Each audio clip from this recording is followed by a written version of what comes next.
Hi, Arjen Walls here, trying to capture the essence of our conversation we had this afternoon about integrating sustainability in the basic certification of teachers at Gothenburg University. It looks very messy, this blackboard, but I'll try to walk you through it. First, we asked the question, integrating sustainability in PIL. What does that really mean? And we try to think about it in three layers, you could say. First, looking at the content of sustainability and sustainable development. What are the meanings and how can it be linked to the specific subject area of the various teachers and faculties and departments?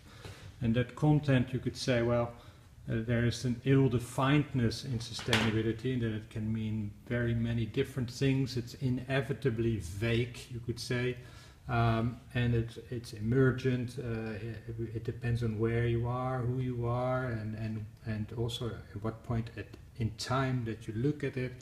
And it also is somewhat concrete. If you look, for instance, at chemistry, there are certain impacts of chemicals on the environment and on our health that we should know about, and it should have a place in the curriculum. It is also looking at where are the gaps in the curriculum and where should I add that content. So in part it's about adding, but it's also in part about rethinking. The other areas, it has to do with competencies and outcomes. Sustainability, sustainable development requires new capacities like anticipatory thinking, dealing with complexity, seeing connections and relations, dealing with ambiguity, alternative truths, socio-scientific disputes, but also with ethics and moral dilemmas, developing empathy in people so that they can put themselves in the minds of others, maybe even in other species. Empowerment, transformation, how do people make change in the world, in themselves? We don't really learn much about that in our current education. And of course critical thinking, problematizing, taking for granted systems and routines, and maybe disrupting them even. The normativity of our education, should we teach for sustainability or about sustainability? You can probably ask the question, can education be neutral? Are we not taking the fact that we contribute to innovation and development and growth for granted? That's kind of normal. But if we want to teach for a more sustainable world, some people might say, well, that's not neutral, that's not objective. But you could, of course, argue that we need to really think about what is it that we are strengthening in society with what we teach and do, and what is it that we are weakening. So the normative component. Then if we move back, there's also the didactics. If these are important outcomes, then what are appropriate forms of teaching and learning?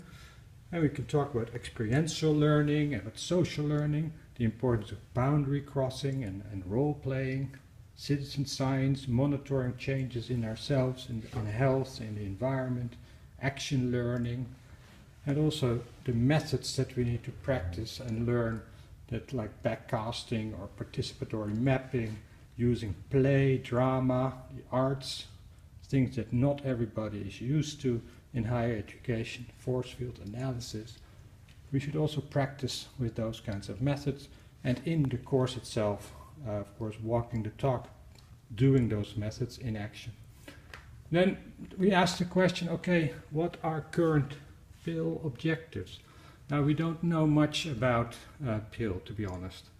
So we're kind of speculating that it's about basic didactic skills, understanding basic learning theories, Kolb, Bloom, etc., understanding how outcomes, processes, and content are connected, what kind of educational context and environment we need to create to make learning possible, how to assess it, etc. And then we pulled up the course guidelines of the three courses that are there now, HPE 101, 102, 103, and we noticed that this focus is rather disciplinary. strong disciplinary focus and rather rational, and not so much focus on transdisciplinarity or focusing on more the social, cultural, emotional, value, ethic side of teaching and learning. So then we thought, well, there might be a possibility to add something in the first course about trends and shifts in education. What kind of education is needed in the 21st century? And we could talk about the Sustainable Development Goals, learning ecologies, blended learning, living labs. There should be something we think that it might already be there, but we could discuss this in that basic course about these basic trends.